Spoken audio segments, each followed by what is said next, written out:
Boa noite. Então, Boa noite, pessoal. eu sou Jorge Ager, E eu minha sou esposa Raquel Raquel Bocai. e Kira, que está esperando para entrar em cena em qualquer momento. Hoje vamos falar sobre Nefertiti. E será que ela era simplesmente uma mulher bela? Ela já está participando aqui, tá? A história nos mostra uma esposa, mãe e consorte real que acompanhou seu marido em toda a revolução religiosa. Mas nós sabemos que era muito mais do que isso. Vamos abrir juntos os segredos da tradição oral e mostrar ao mundo aquela que pode ter sido a mulher mais forte, amada e decidida de toda a história do Egito.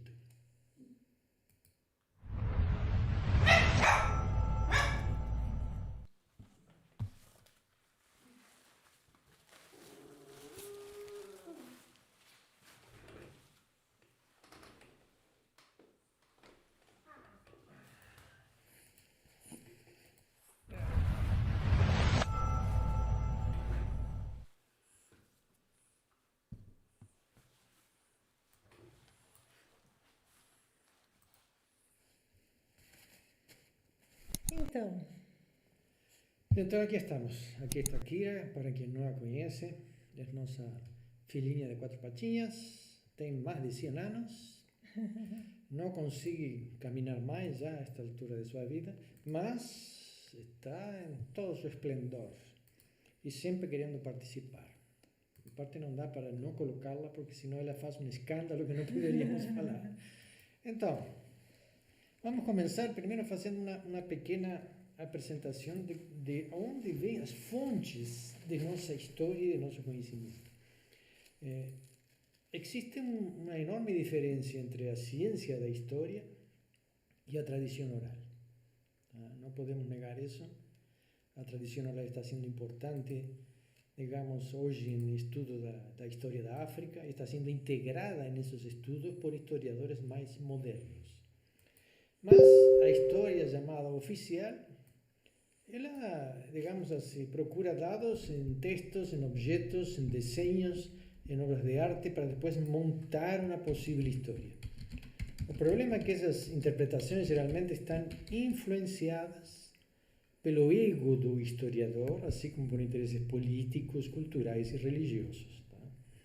E para provar isso, não temos mais que procurar dentro da internet ou nos livros que falam sobre Nefertiti e Akhenaton, e vão haver infinidade de posições, e muitas delas totalmente opostas por aqueles que são considerados os maiores historiadores do Egito. Então, é um tiroteio. Minha procura dentro da tradição iniciática foi para encontrar um término meio que nos desse opções. Só um pouquinho que o pessoal está reclamando que o som está fraco. Está aqui no volume máximo.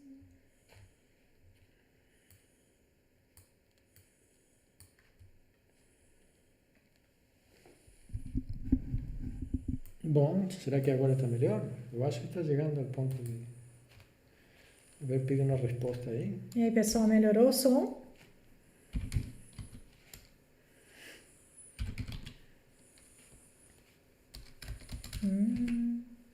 Baixo, mas se ouve.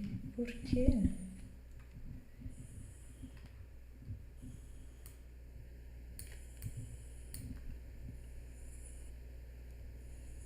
Tá no máximo aqui tudo. Vem tentar novamente agora, porque pusiste no máximo aqui, não? Sim. Mas baixa lá, deixa ver. A Cláudia disse que para ela tá bom. Então, talvez seja subir o volume do computador. Isso. Ou do telefone. Deixa ver. Está aí. Isso. Não, agora o pessoal disse que tá bom. Tá, ok. Então, se vamos estudar a história, nós não temos como não procurar diversos caminhos. Os caminhos da ciência da história são controversos, e cada historiador tem sua visão do passado. Ele cria sua própria história de acordo com o que ele acredita, o que ele pensa, e às vezes os interesses que se tem dentro de um país ou do outro. Quando estudamos as mulheres no Egito, temos que ver que tem uma enorme influência de uma religião atual, na qual a mulher não é uma figura importante. Então, muitas vezes, muitas coisas ficam não sendo interpretadas ou interpretadas erroneamente, como nós vamos mostrar nesta live de hoje. E aí isso diminui a imagem. Isso foi uma coisa que me chocou na última no desfile dos reis, quando fizeram esse espetáculo. Parada dos Faraós. A Parada dos Faraós, em realidade, foi impressionante a participação de mulheres dentro do espetáculo, mas nenhuma mulher estava sentada do lado do presidente, nem dos outros convidados. As mulheres foram totalmente deixadas de lado. Só convidados homens, né? Então, isso não tem nada a ver com a cultura egípcia antiga. Isso é uma realidade que eu acho que com o tempo vai ter que mudar, porque não se pode seguir dentro desse critério, de essa dualidade, digamos assim. Então, tem muitas coisas de Nefertiti que foram apagadas da história, e é o que nós vamos tentar hoje, mostrar verdades que nunca foram faladas. Lo que vou me referir basicamente são as tradições orais do conhecimento iniciático transmitido de maestro a discípulo durante milhares de anos. Pode ser que algumas coisas dessas não sejam absolutamente certas, mas trazem um equilíbrio ao, digamos assim, ao mistério que a ciência da história nos coloca. Por lo menos nos deixa ver de outro ângulo as coisas e tentar muitas vezes encontrar equilíbrio é importante, porque digamos que a própria escrita, o simbolismo egípcio, muitas vezes fica sendo um mistério. E hoje vamos revelar o grande mistério do casal solar, o que implica também suas representações artísticas, como eles se veiam e o que representava para eles ser almas gêmeas, um casal solar. Dentro da visão egípcia e talvez dentro da visão de que cada você pode ter, e vamos conseguir interpretar e unir esses dois conceitos. E então, será que começamos? Eu acho, né? Tá na hora. O pessoal deve estar curioso.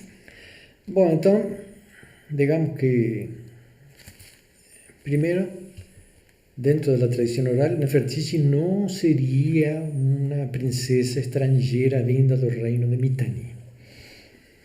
Isso são os que os mestres ensinaram? Isso é uma das coisas que vem dentro das tradições. Tá? E isso é muito importante. Ela não era da realeza. Era uma mulher normal, simples, do povo, por la qual Amenófis se apaixonou desde o primeiro momento que a viu. Então, isso discrepa com várias teorias, que era filha de um cortesão e que trabalhava dentro da corte real, ou que vinha de outro país, que todos são interesses nesse contexto.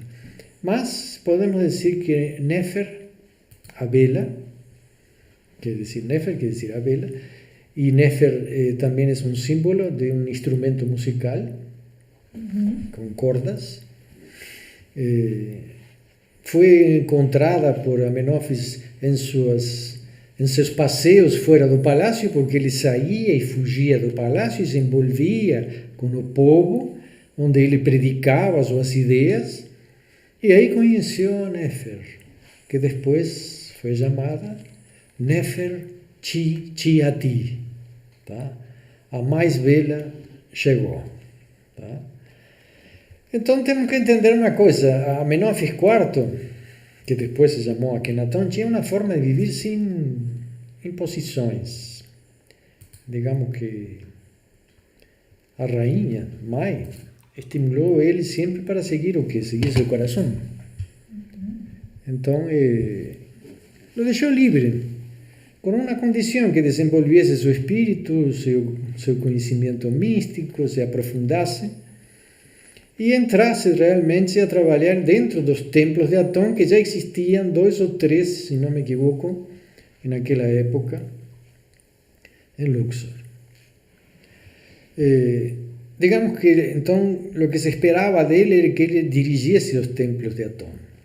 Mas em um momento ele teve que assumir o reinado, porque o irmão maior dele faleceu, e isso mudou tudo. E ele seguiu com a ideia então de transmitir a ideologia de Atón para o povo, só que nesse momento ele já conhecia Nefertiti, uma mulher normal, tá?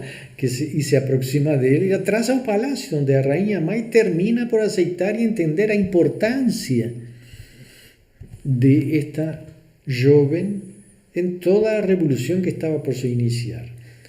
Esta jovem que nós estamos vendo aqui. Nos primeiros anos de corregência, é decir, quando murió Amenofis III, temos que entender que Amenofis IV estava com 15 anos, e durante 4 anos a reina Chi ficou como corregente ou como rainha.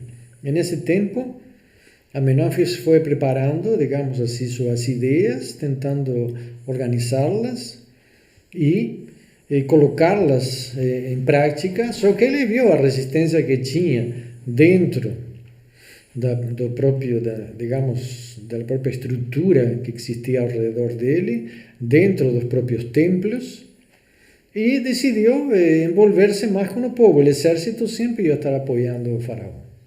Então ele tinha o exército e o povo, mas não os cortesãos, que evidentemente estavam apoiando suas ideias, suas necessidades, e não as ideias revolucionárias do faraó que estava entrando a governar nessa idade tão jovem.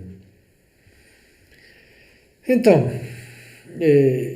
Nefertiti foi treinada por a rainha Ti, digamos em toda a etiqueta do palácio. E a la vez foi treinada e adoctrinada por seu próprio marido sobre todo o trabalho que se ia fazer nos templos de Atón. E foi a partir disso que podemos dizer que ela começou a se chamar Nefe-Chi, Chi. A vela que está chegando. E devemos lembrar então que naquela época Nefertiti se casou com 12 anos. Teve 2 ou 3 anos então de formação para ela se tornar uma rainha e para se tornar talvez a mulher que mais estimulou dentro do povo as novas ideias e as novas crenças de seu marido.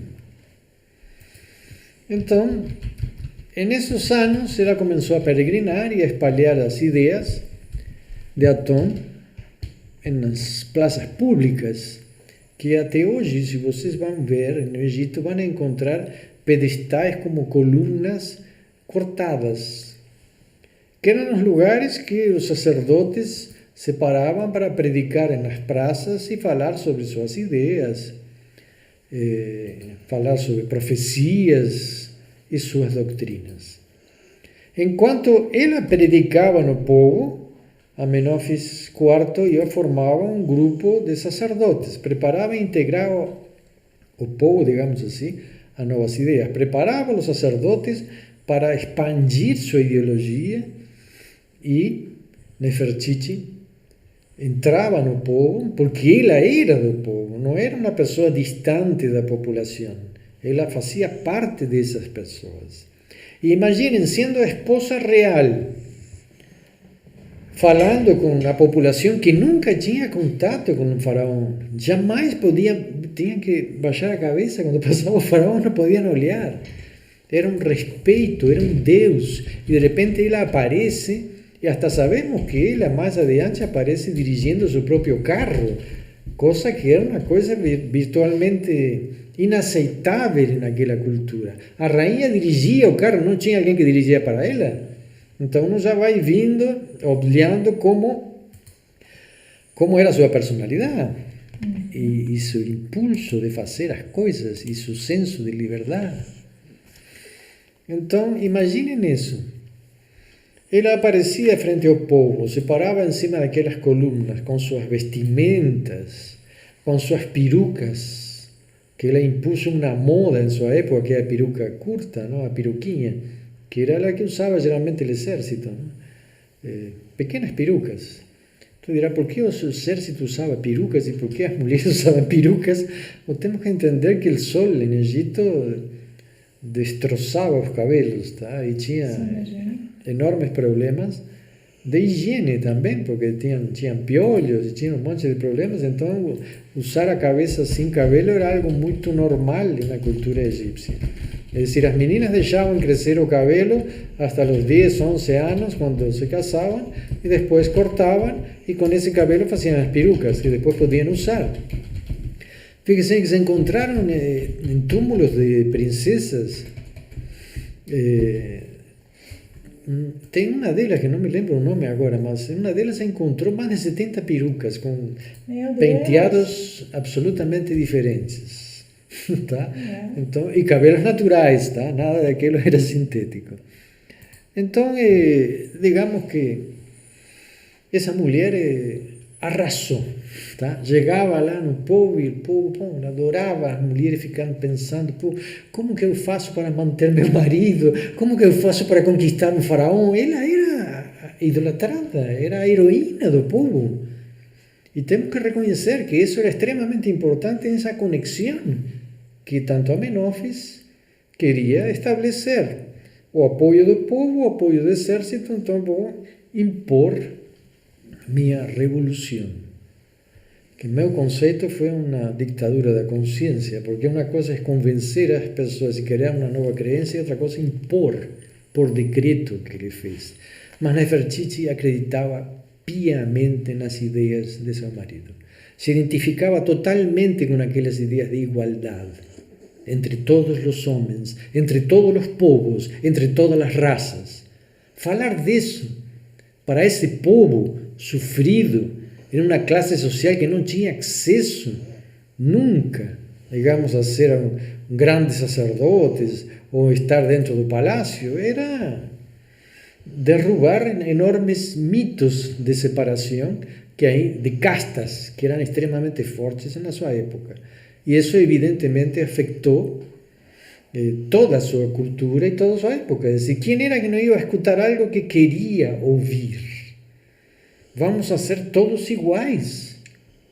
Quando realmente Atom conquiste nosso mundo, todos seremos iguais, inclusive o país de Mitanni, o país de Hatti, os hititas, os sírios, a Palestina, imagine todos juntos bajo o mesmo Deus, que em Babilônia, se não me equivoco, era chamado de Shamesh, o Deus Sol, que em hebreu é Shemesh, que quer dizer fogo.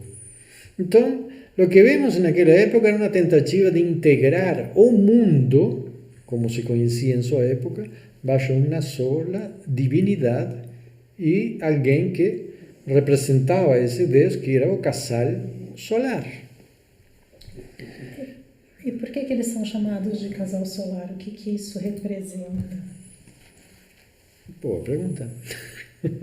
Tá, a tradição nos diz, na realidade, algo, não é que seja diferente, você vai ter que entender o que eu vou falar agora. A tradição diz que ela era filha da lua e Amenófis era filho do sol. Então, nessa concepção, se diz que os filhos do sol são aqueles mestres que educam e mudam as consciências, aqueles que ensinam e formam toda a sociedade. E os filhos da lua são aqueles que trabalham, lutam e produzem essa transformação. E Nefertiti era aquela que preparava a terra, arava a terra, preparava o caminho para que depois os sacerdotes de Amenófis plantassem suas doutrinas, suas ideias e se aproximassem do povo. Ela apresentava os seguidores de Amenófis. Ela era a ponta de lança, onde entrava num povo faminto de verdades, de justiça, de igualdade. Tá, mas peraí. Na live passada tu disseste que os dois eram filhos do sol. E agora como é que ele é filho do sol e ela é filha da lua? Tá bom, tá certo. Não confunda. Tá, vejam bem a live passada que tem coisas muito importantes de Nefertiti, que nós não vamos tentar não repetir agora, mas são extremamente importantes porque mostram sua força, sua firmeza e a paixão que ela tinha pelo Egito. Mas temos que entender que na cultura egípcia, por milhares de anos, eles se comunicaram através de simbologias. Tanto na escrita, na arte, como em rituais, em mitos, tudo é simbologia. Neste caso vemos o mesmo, uma representação simbólica onde o sol Ra, que é o sol da manhã, digamos assim, basicamente, o Ra Arakti, tem 2 olhos, tá? Então, se é um casal solar, o sol tem 2 olhos. O direito representa o sol e o esquerdo representa a lua. São olhos gêmeos, certo? O sol e a lua. E a lua é um reflexo do sol. Então, estabelecem um nível de comunicação que representa um casal solar. Seria assim o quê? Se fôssemos a falar hoje, diríamos que isso representava ser almas gêmeas. Certo? Sim. Então, podemos dizer, é complicado, não? Porque se vamos falar de almas gêmeas, teríamos que entender o que nós entendemos por almas gêmeas. Pois é. Pois é, não? Mas naquela época era um casal solar. O que nós entendemos de almas gêmeas, de olhos gêmeos, tá? Que era aqueles seres se representava então como, é decir, se eu fosse definir o que seria uma alma gêmea? Bom, olha aí, já temos uma imagem de almas gêmeas. Se fôssemos a definir almas gêmeas hoje, teríamos que dizer que uma alma gêmea minha seria o que eu seria se fosse mulher. E a alma gêmea de uma mulher teria que ser definida o que ela seria se fosse homem, ou o que ela seria ou se fosse outra pessoa, tá? Para, digamos, enturmar todo mundo, tá? Sim.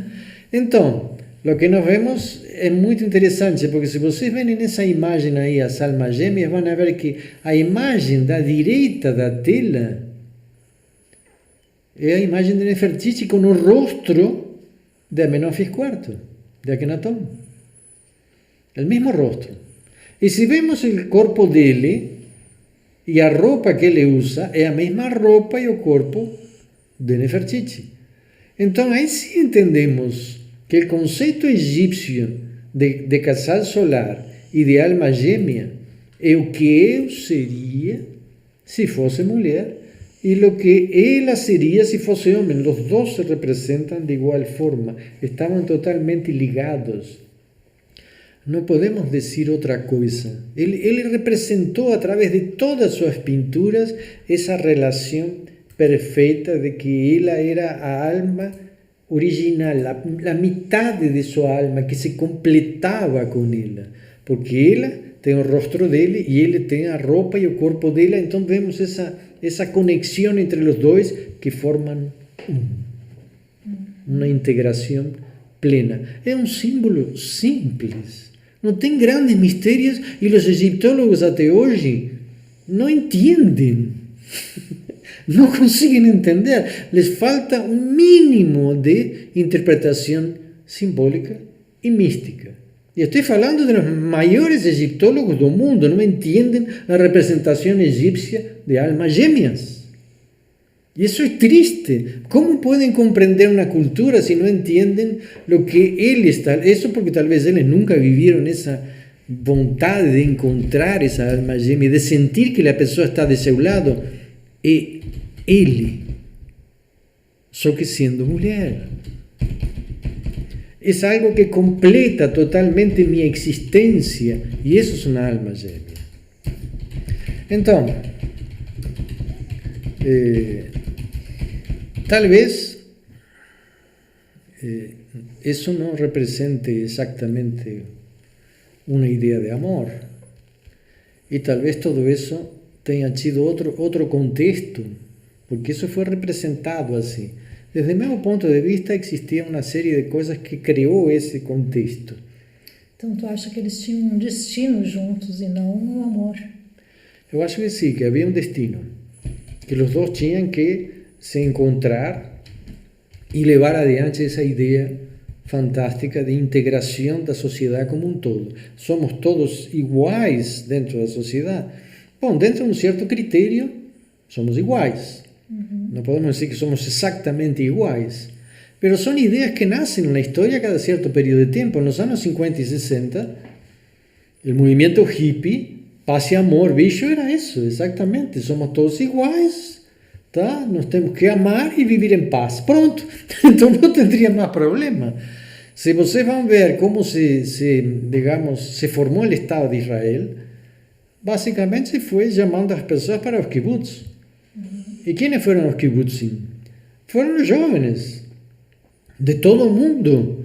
Por quê? Porque vamos viver que uma sociedade absolutamente socialista, todos trabalhando juntos por um ideal, com uma certa liberdade sexual que foi, digamos, o que marcou a diferença dessa geração dos anos 50 e 60, e isso, claro, eram jovens que estavam formando um país com uma ideologia socialista humanista, um pouco diferente da esquerda, digamos assim, um socialismo humanista, mas muito forte. Agora, aparece a Menofis IV dizendo, somos todos iguais, vamos para formar uma sociedade, uma cidade onde todos vão poder estudar, onde todos vão ter roupa, comida, casa, e fazer o que vocês queiram. Então, imagina, todos os jovens que existiam nessa população abraçaram essa ideia. Como aconteceu no movimento dos anos 60 e 70.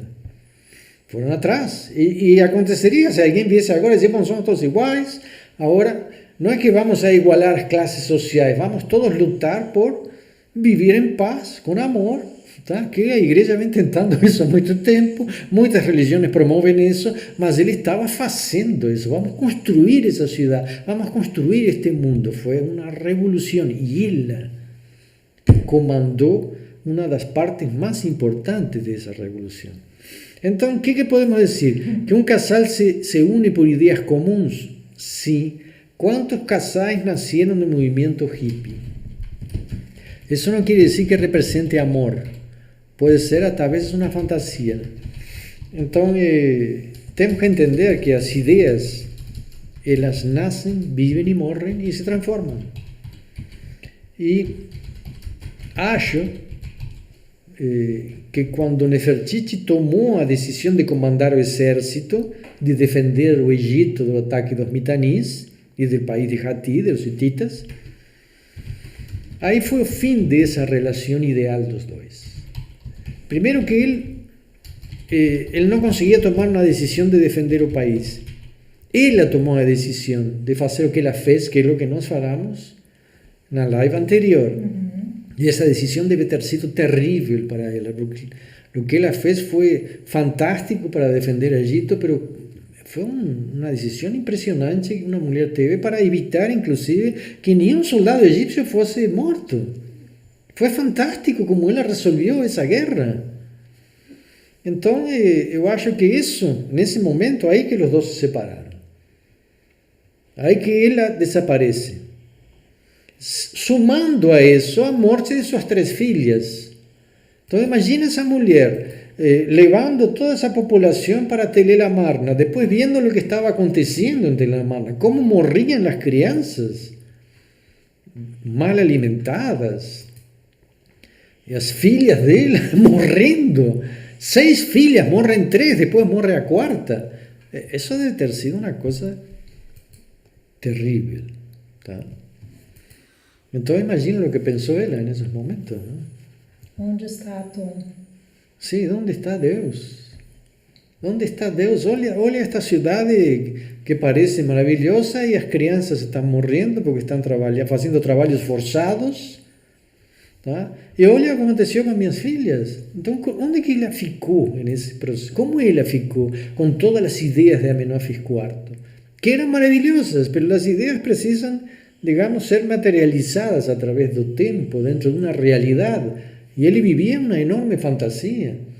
Tu vê que quando iam atacar o país de Mitanni, os sírios, ele mandou barcos com trigo ¿Sabes por qué mandó trigo? Porque es el alimento solar. Entonces él decía, no, si voy a mandar comida, comida del sol, comida del trigo, para que haya paz. Él estaba fuera de la realidad, él tenía una idea de un mundo totalmente fuera de lo que era en ese momento. Sí. Él ainda vivía en su palacio con sus fantasías. Y él vivía dentro de un pueblo que estaba viendo a las crianças morrendo, as mães se queixando, a populación en crisis, y el rey rezando para que Dios encuentre una solución. Cuando la solución tenía que ser dada aquí y ahora, y él fez o que tenía que ser feito. Él fez, sin miedo. Ahora, después de eso, ahí vemos o cisma. Eso é o que eu acho que foi muito trágico na vida deles. Estavam unidos como um destino, sim, pero o amor é outra coisa. O amor entre os dois era uma coisa, o destino dos dois era muito maior que o amor. E foi aí então que ela desaparece, ela vai para o palácio dela, tá? Porque, digamos que nessa época Menofis mandou construir um palácio para ela. Então, essa separação para mim foi dada por esses vários elementos que se foram sumando. Uma perda de um ideal ou uma realidade sobre um ideal. Tá, mas então ela não morreu, como dizem alguns... Quer dizer, morreu. Não morreu naquele momento, como dizem alguns egiptólogos. Sim, como tu dizes, ela um dia morreu, mas o que diz a tradição realmente é que ela... Pueden acreditar o não, dizem que ela viveu 111 anos. Puxa. Tá? Por vários motivos, que depois, mais adiante, talvez nós vamos aí falando sobre isso. É decir, todo o segredo das águas do cristal. O segredo das águas do cristal, porque ela foi procurando entre todos os sacerdotes e hierofantes e magos que existiam naquela época, uma forma de viver mais que qualquer outra pessoa. Porque ela queria ser lembrada sempre bela. Sempre bela. Tá? Bom, acho que ela foi Ela conseguiu o que ela queria. E acho que ela foi a primeira mulher, ou talvez a primeira pessoa a se dar conta de que a beleza é uma questão de saúde também, né? Saúde Sim. mental, saúde física. A pessoa se sentindo bonita, ela... É a primeira até agora. Porque até agora a medicina não entende... digamos, medicina en general, no entiende que cuando una mujer se siente fea es porque ella está enferma, porque está deprimida. Entonces, no podemos decir que la belleza es un concepto, es un problema de estética, es un problema de saúde. Y ella percibió eso. A mujer que siente que el marido no olha más para ella, entonces meus seios caíram, então ele não gosta mais de mim, e entra em conflito com suas partes, com sua identidade feminina, e isso é o que Nefertiti percebeu no povo, as mulheres sofrendo e ela tratando de ajudá-las e orientá-las para que fossem mulheres realizadas e felizes. Então, se vai encontrar a múmia dela? Segundo a tradição, não. É o que mais procuram os egiptólogos? Sim, a múmia de Nefertiti. Vai haver discussões enormes sobre a múmia de Nefertiti, se era Nefertiti, se não era Nefertiti. Segundo a tradição, não. Pode estar certo, pode estar errado. Eu puxo a ideia de que não encontre. Tá, mas eu queria saber mais sobre a Nefertiti, assim. Me conta um pouco mais dela, como é que era o dia a dia dela, com essa questão da beleza e tudo mais. Como é que funcionava tudo isso? Como é que era no Antigo Egito essa questão da beleza? Deus, isso aí. Em realidade, é interessante isso, porque poucos escritores falam a respeito. Digamos que ela se levantava às 4 da manhã, tá? Deitava cedo, escovava os dentes, tá? E naquela época existiam unos palitos, assim como el que la come, unos palitos de diente con unas cerdas, aqui, que eu acho que hasta no museu aquele de Turim, no Museu de Turim tem ainda escovas de dientes que usavam os egípcios. E eles usavam isso com uma pasta feita de levedo de cerveja. Não sei se alguém provou alguma vez levedo de cerveja em pó, misturam com água. É feio, mas ele gruda nos dientes. E eles misturavam nesse levedo de cerveja ervas aromáticas. Tá? Então, passavam isso que grudavam os dentes e limpavam os dentes. Isso é muito importante para deixar a boca limpa. E depois mastigavam uma maçã ácida, cuspiam, mastigavam e cuspiam, e depois mastigavam uma maçã doce e cuspiam também para ter um hálito agradável. Interessante. Tomavam o banho matinal com água quente.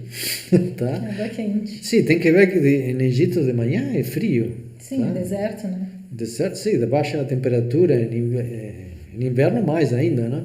Pero de manhã, bom, a vezes pode haver 10 graus, 12 graus, então tomar água, banho com água gelada era complicado. E os banhos eram feitos com tanques de cobre, fininhos, pero grandes, digamos de um diâmetro de uns 5, 6, 7 metros, ficavam enterrados um pouquinho abaixo das areias, tá? Então, o que acontecia? Davam água fria por um lado, a água esquentava, subia, e aí começava a circular. E nessa circulação tinham passes, entre os quais enchiam as banheiras, então tinham água quente, com aromas, com flores, com óleos essenciais. Então, primeiro... Leite de cabra. Não, não. Isso era Cleópatra. Isso não era de Cleópatra, isso era dos romanos, tá? Isso mas a Cleópatra não tomava. Aí falam disso, mas não está claro isso. Essa história é mais para os romanos. Tá Mas de qualquer maneira, tomavam seu banho, tá? Como toda mulher, no Egito fazia 2 ou 3 banhos por dia, fazia parte de sua vida rutinária, tá? Aí, nesse momento que ia passando as doncelas com as perucas, tá? E as roupas, as sandálias, os vestidos, os colares, as pulseiras, todo o que ele ia usar durante a manhã, porque na manhã ela participava também dos rituais que se faziam no templo, de manhã, com a recepção do sol, de Atón. Tá? E também tinha várias filhas que atender, então imagina que tinham as amas de leite, porque lá não podíamos manter todas as filhas, tá? E temos que entender que no Antigo Egito as mães amamantavam os filhos até os 3 ou 4 anos. Então era um marmanjo assim, e estava sendo amamantado. Isso tem todas as suas explicações psicológicas, mas naquela época era assim. A Bea está dizendo que assim criou-se o spa. Bom, é uma boa, não? Então, aí vinha, depois disso, digamos assim, o café da manhã. Importante. Sim. O que eles comiam? Bom. No café da manhã. Tinha aquela fruta de mandrágora. Tá? Que é a que está aparecendo ali? A fruta de mandrágora tinha... essa tu botaste aí, tá certo. A fruta de mandrágora é interessante, mas tinha um suco de esroco, tá? E tinha tâmaras, frutos solares, não? Porque todo o que era, digamos assim, influência do sol, todas as frutas secas, para eles eram, basicamente, dentro da religião de Atón, sagradas. Então, as tâmaras, passas de uva, ameixas, tá? Ovos, leite de cabras, aí sim. A leite de cabra entrava porque eles não tomavam a leite de vaca. Diziam que produzia problemas de alergia, digamos assim. Iogurte de cabra, pão, mel. Tá, mas tu falou suco de o quê? Suco de esroc. Tá? Esroc. Esroc, podem encontrar hoje esroc dentro da cultura hebraica. Tá? Isso, né? Suco de esroc, en realidad, era una creación egipcia. El esroc digamos, es una especie de simbiosis que se produce entre una árvore cítrica y un cacto do deserto. Como esa árvore cítrica precisa agua, eles que faziam? Que os egípcios não eram só fazedores de pirâmides, eles eram expertos agricultores, fantásticos no processo de irrigação, de cuidado da terra. Para conseguir fazer Sim. Crescer alguma coisa no deserto. Bom, aí que está, transformaram esse deserto em um oásis. E isso que fizeram foi assim, pegaram um cactus com uma raiz enormemente profunda, que crescia e as raízes iam se aprofundando na terra, e o colocaram do lado desses sítios para que as raízes trouxessem umidade. E com o tempo isso começou a fusionar-se. Tá? E nessa fusão nasce o esroco. Interessante. Que foi foi importante, muito importante na sua época, porque era amarelo, totalmente amarelo, redondo, como o sol, entendeu? Seu suco e sua casca era usada deixavam secar como condimentos e que deixavam queimar e como remédios. Tinha várias coisas que eram importantes de ser usadas em sua época com esse fruto. Tá, a alimentação já deu uma pinceladinha. Sim.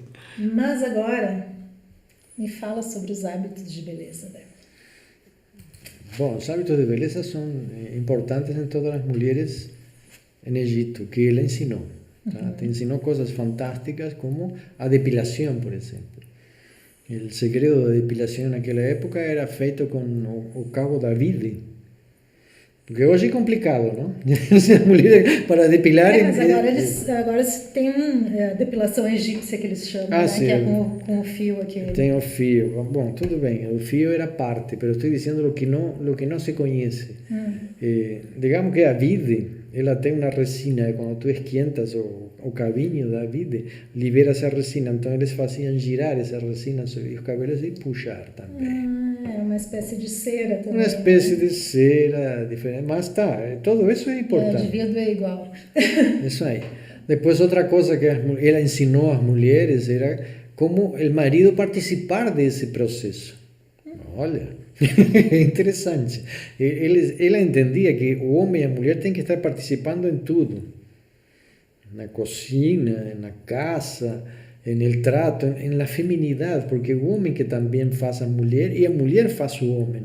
E temos que entender que naquela época o homem tinha 11, 12 anos e a menina 10 ou 11 se estavam casando, então tinham que aprender a ser homem e mulher. Sim. E isso tinha que despertar, ainda que a libido não tivesse despertado. Imagina, estavam na cama brincando de boneco, recém-casados. Então todo esse processo tinha que evoluir. E uma das coisas que ele ensinava às mulheres era a que o homem se sentasse junto com a mulher e a mulher botasse as pernas assim, e o homem fazia uma massagem, tá? Com talcos. Primeiro passava uma mistura de suco de limão com pêssego, tá? E o suco de limão com pêssego dá uma cor. Não era primeiro era talco. Eu errei, desculpem, tá? Porque me tenho que lembrar de lo que fazia faz 3.000 anos. Então me tenho que lembrar disso. Primeiro se passa talco, com massagens, de cima para baixo, e depois se passava uma pedra pome, uma lixa, com o talco. Então isso não arrancava os cabelos, só se afinava. E depois... E fazia uma esfoliação também. Isso é uma esfoliação. E depois se passava... Também, isso que eu te falei, do suco com o pêssego, e isso dá uma cor amarelinha, clarinha, entendeu? Então, e uma hidratada. Claro, agora gostou, não? E a massagem terminava de outra maneira, não? Sempre começava de uma forma, podia terminar de outra. Então, era toda uma sensualidade. Então, ele ensinava... Se transformava num ritual, né? Claro, um ritual de sensualidade, de conquista, de desejo, que alimentava a paixão do homem pela mulher. Naquela época não tinha rádio, não tinha TV, não tinha internet, não tinha nada, só tinha aquilo. Aquilo era tudo. Então, vamos dar um ritual para que isso se transforme em algo que não seja só um instinto, no qual todos participem. Então, nesse aspecto é importante. Ela não tinha cabelo, sabemos disso. Tá? Depois dirão, bom, e a cabeça? Porque tinha uns cabeções grandes. Bom, falei de não ter cabelo, basicamente era uma questão de higiene no Egito. Sim. Tá? Então, tanto os homens, sacerdotes, todo o exército, todo mundo rapava a cabeça. Rapava a cabeça. Tá? Depois a mulher tem também uma coisa importante que ela ensinou a fazer, que era a mulher deixar o rosto sobre vapores, de manhã principalmente, vapores com ervas que abrem os poros. Tá? Agora não me lembro do nome da erva, tá? Eu sou culpado. Depois na próxima aula eu ensino. Nós vamos ter que ter uma aula só sobre a arte da beleza egípcia. O que vocês acham, pessoal? Eu acho que eles vão gostar. Todos, porque tem coisas para os homens também. Sim. Não Não, só para não só aí, para né? as Os mulheres. homens têm que fazer nas mulheres, né? Isso, Ora, claro. não foi o que ela ensinou? Ele ensinou. Então, Então, esses banhos de vapor, digamos assim, abrían os poros e depois botava sobre águas frias. que aí Aí os poros se fecha os dilatam poros. e a pele se limpava, se Isso. hidratava, se irrigava com sangue, então se iba limpando por dentro. Uhum. Com comidas adequadas, com sucos, etc., tinham uma pele. E depois, claro que tinham que passar óleos. Os óleos eram os cremes que se usam hoje, basicamente. É a mesma função. Mas tem infinidade de coisas que nós Bom, tu podemos tens até contar. um livro sobre isso, né? Tem, mas vamos deixar então para a próximo bom. live. Tá? Posso fazer umas perguntas aqui que o pessoal... Vamos Peraí. fazer, vamos. Então vamos lá, aqui, deixa eu começar, peraí. Vamos ali, Sandra. O que o professor acha de lojas místicas que adoram Akhenaton como um instaurador do Deus único, que, segundo entendam, eles acham o correto? Eu acho que o misticismo de Akhenaton era realmente fantástico. A percepção de uma consciência universal em la qual todos os homens somos iguais frente a Deus é um pensamento que tu vai encontrar na maioria das religiões. O problema é como ele tentou colocar essa ideia. Por isso que eu defino a atitude dele como uma ditadura da consciência. Tá? Apesar de que também foi uma ditadura política. Tá? Pero impor uma ideia às pessoas, não importa que seja uma religião, uma filosofia, impor a outro uma forma de pensar, não deixa de ser uma ditadura da consciência. Do que não leva meu respeito. Eu posso ter ideias, mas em nenhum momento vou tentar passar minhas ideias como verdades absolutas. Acho que todo ser humano tem uma conexão com Deus, assim como os raios de Atom tocam cada um, não todos sobre um, sino todo o universo humano. Cada ser humano tem uma ligação com Deus única e direta, uma linha direta com uma consciência universal. E isso é o sagrado em nós. Isso é o que deve ser preservado e que deve ser procurado. Agora, quando vem alguém que me diz, não, eu tenho a verdade absoluta, tu tens que seguir Cristo, Mahoma, Buda, e o resto não vale. Bom, eu acho que isso é ditadura. E isso, com o tempo, como estamos vendo e vivendo uma geração de mudanças e de evolução da consciência, as pessoas se vão a dar conta. Ideias e religiões que se impõem sempre são ditaduras. Sempre levam a que um, dois ou três queiram dominar e comandar o resto das pessoas. Mas todos nós temos essa conexão com Deus e cada um tem, digamos, o direito e até a obrigação de se ligar, de se conectar. Porque só assim vai encontrar seu propósito de vida e a verdadeira realização na sua vida. O Rafael pergunta como acharam sua verdadeira contraparte e formar um casal solar como Akhenaton e Nefertiti. Mas aí está a questão. Aí essa grande questão é o que vamos procurar sempre. A outra metade. Onde está essa outra metade? Tá? E basicamente esto, Amenófis e Nefertiti nos dão um caminho. É decir, a pessoa que uno encontra, que é o que nós seríamos se fôssemos mulher, ou a mulher, o homem que encontra, que é o que ela seria. Quando eu falo de ser, estou dizendo também fazer, tá? Porque eu comecei estudando medicina na época e depois parei. Resulta que fiquei com uma doutora ao final.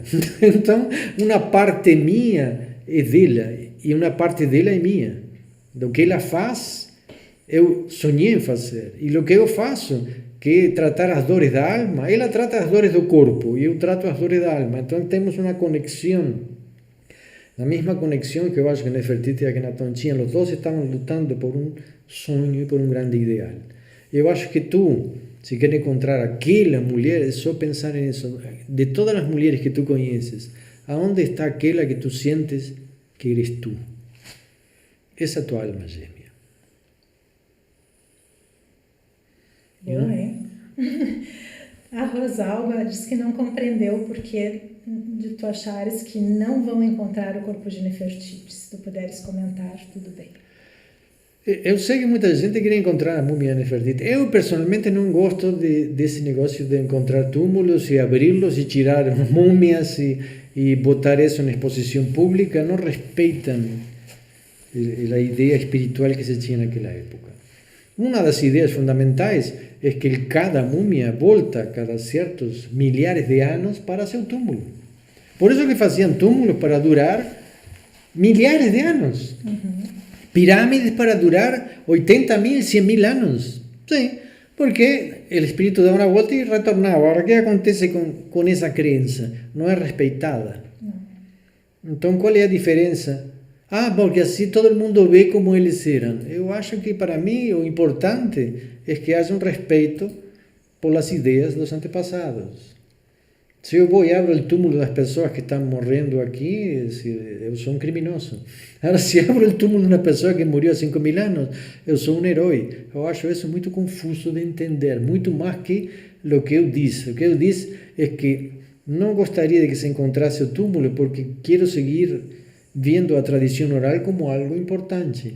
Quero manter a tradição oral, não quero que se pierda. Quero seguir ensinando a vocês coisas que só os místicos nos transmitem. Por quê? Porque até agora não encontrei um egiptólogo que me diga por que fizeram as pirâmides. Foi um engenheiro que se sentou ao lado do faraó e lhe disse isso? Não. Foi em seu misticismo, foi em suas visões. Vamos fazer um templo, vamos fazer uma pirâmide. Tudo isso não eram ideias de riqueza, eram ideias místicas. Nasceram no espírito e na alma de aquelas pessoas que tinham uma conexão com os deuses, com os mitos. E isso, não, pero a magia e a religião não importa. Como que não importa? Não existiria Egito se não fosse pela religião, pela magia, pelo seu misticismo. Então, todo o que estão estudando egiptologia e não dão importância à magia, às suas crenças, me desculpem, são extremamente ignorantes. Extremamente ignorantes. E nunca vão entender Egito. A Rosalba também pergunta, está dizendo que é a primeira live que ela está assistindo, porque ama tudo sobre Nefertiti aqui na Tom, mas ela nunca ouviu a tua história, a história do mestre Jorge Agger.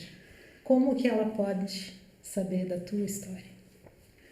Bom, isso eu vou contando aos pouquinhos. Tá, são quase 50 anos de estudos místicos e egípcios, são quase 50 anos que trabalho com terapias egípcias, viajo ao Egito, levo gente a conhecer, tem vários livros que tratam sobre as ciências sagradas egípcias, que podem encontrar na Amazon Kindle, e me conhecer leva um tempo, mas eu vou me apresentando aos pouquinhos. Agora... eu acho assim, tem mais de 400 vídeos no canal Rosalba, neles o Jorge vai contando um pouquinho de toda a experiência que ele teve, né? São vídeos bem variados, e agora, esse ano passado, a gente está tentando focar mais realmente na questão do Egito, mas fala também sobre todas as terapias, todas as experiências místicas que ele teve, né? Todas não, algumas, né? Sim, fundamentada sempre na cultura egípcia, que é meu foco espiritual. Para mim, no Egito nasce tudo. Todas as ciências que nós conhecemos, todo o que os gregos roubaram do Egito, tá? E se apropriaram, tá? E está claro, porque realmente, se uno vai estudar Egito, vai ver que a maioria das coisas que encontramos no nosso mundo atual partem daquela cultura. As maiores religiões que existem no mundo atual têm também sua origem naquele lugar, que para mim foi o umbigo do mundo. Tudo isso é o que eu vou explicando nessas aulas, falando dos deuses, de seus mitos, e como isso nos afeta até hoje. Então, se falamos como terapeutas, é extremamente importante ver nossa origem. A origem de nossa história, onde nasce o judaísmo, onde nasce o cristianismo, que foi uma consequência. O judaísmo é uma consequência de uma cultura egípcia, o cristianismo é uma consequência do judaísmo, e nós estamos evoluindo através do tempo, mas ainda temos dentro de nós o Antigo Egito. Milhares de pessoas adoram Egito e nem sabem por quê. Porque suas almas, Quando eu falo Egito, eu quero saber quantas crianças que amam Egito. Então, eu estou falando para essas pessoas que têm um pé e um coração ainda lá no Egito. Agora eu vou ter que contar aquela nossa experiência, para quem não está nos assistindo agora, tem várias pessoas que disseram que é a primeira vez no canal, aquela experiência da pirâmide lá em Eldorado, né, com as crianças. Nós tínhamos um sítio lá em Eldorado do Sul, que é uma cidade aqui do Rio Grande do Sul, e construímos uma pirâmide lá, uma pirâmide como são as originais, que são para cima e para baixo, né? Como devia ser, né? E alguns fins de semana por mês a gente abria para as pessoas irem lá visitar. E as primeiras pessoas que apareciam lá eram crianças que tinham o quê? 4, 5, 6 anos. 6, 7 Elas anos. vinham de mãozinhas dadas, assim, faziam uma fila de mãozinhas dadas, iam sozinhas para ir meditar dentro da pirâmide. E você não imagina, elas meditavam, se sentavam, fechavam os olhos e meditavam. Lá, assim. Era incrível. Em silêncio. Olha, uma criança dessa idade ficar lá quietinha, se sentava e depois agradeciam e iam embora. Super felizes, né? Eram pequenos anjinhos. Essa é a grande realidade. Então, Egito está vivo no coração de cada um de vocês. E nós vamos manter esse coração latendo assim, forte e com muito fogo. Deixa eu só fazer uma última perguntinha que tem a ver com o que a gente está falando agora. A Rosalba também pergunta da questão das notícias que encontraram na cidade no Egito que possam descobrir coisas do Akhenaton de Nefertiti. Na realidade não vão descobrir nada de Akhenaton e Nefertiti nessa cidade. Essa cidade já foi descoberta há 70 anos. Desde 1934 tem um livro francês publicado a respeito dessa Pompeia egípcia que eles estão lançando agora. Estão esquentando uma notícia velha. Talvez eles pudessem dito que estão reativando as escavações, né? Mas na realidade eles estão dizendo como se tivessem descoberto isso agora, mas não é bem assim. Não é só um fator, na sua maioria é um fator publicitário que os egípcios estão trabalhando muito em cima do turismo, porque precisam muito do turismo para viver a maioria da população vive do turismo. Sim, com certeza. Então, realmente, quando nós fomos a última vez, que agora já foram... Acho que 7 anos. 7 anos. Lo que estávamos vendo é que estavam descobrindo outra cidade embaixo de Luxor. Isso sim, estavam escavando e viam outras cidades. Sim, porque foram construindo uma em cima da outra, né? Vinha areia, tapava tudo, aí eles construíam. Então, realmente estão trabalhando muito, descobrindo muita coisa, mas ainda não interpretam as coisas com uma mentalidade egípcia, porque ainda não vão dar a Nefertiti o valor que ela teve como rainha, pensando que a mulher não presta. Enquanto existe uma religião que coloca a mulher em um segundo plano, aquele egiptólogo que pensa assim nunca vai ver a Nefertiti como o que realmente ela foi. O que nós temos aí? A Bea está dizendo que quando ela alfabetizava as crianças, ela sempre mostrava os hieróglifos e explicava a importância de escrever. E eu estou falando aqui para ela que tem, acho que foram 2 vídeos, né? Que tu falaste sobre a escritura sagrada egípcia, que fala sobre os hieróglifos, agora recente, né? Alguns vídeos tem outros anteriores também. Uhum. Bom, agora não precisava escrever, né? Mas já estou escrevendo. Então, acho que é isso, pessoal. Então na próxima live... Neferkem. Tcharam! Neferkem quer dizer Nefer é a beleza e Kem egípcia. Vamos entrar na arte da beleza egípcia, na arte e nos segredos que Nefertiti ensinou a seu povo e tentou ajudar, orientar e tratar as pessoas com enormes problemas que existiam naquela época. Pessoal, vamos pedir para vocês, se vocês gostaram, deixem o like. Deixem o like, é isso aí. Se Façam inscrevam comentários. no canal. Façam comentários depois que acabar o vídeo. Botem lá o que vocês acharam, se gostaram. Se não gostaram também podem botar, mas botem por quê, né? Não adianta só botar o dedinho lá para baixo e não nos explicar por quê, porque senão a gente não vai poder melhorar, tá? Então, a gente agradece muito, muito, muito, muito a presença de vocês e esperamos vocês no próximo domingo. Tem que se despedir. Esperamos vocês todos os dias da semana, porque tem Toda muita coisa para ver no canal. E a Kira também está aqui, querendo ver vocês, né? Então, beijão a todos. Nos vemos. Beijo no coração de vocês. Tchau, gente!